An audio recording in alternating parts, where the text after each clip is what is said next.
When it comes to pacing, FF8 is kind of all over the place. The game starts incredibly strong. In fact, I'd argue Disc 1 is some of the best material the franchise has ever produced. In terms of storytelling and pacing, I honestly don't think there's a single thing I'd change. Disc 2 remains strong as well, with one major exception I'll get to in a bit, but once Disc 3 begins, the wheels start to come off.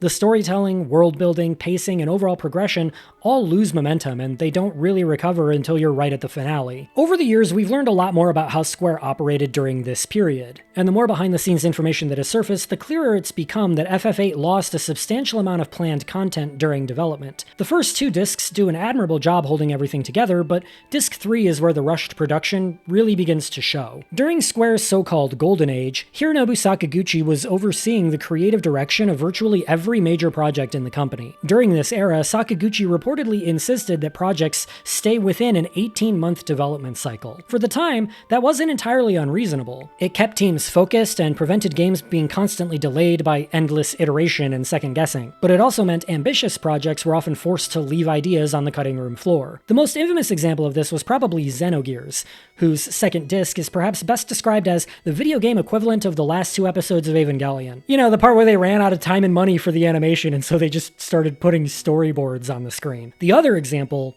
was Final Fantasy VIII. According to developer interviews, FF8's story was built around two central ideas. First, Square wanted to tell two parallel stories unfolding across different time periods.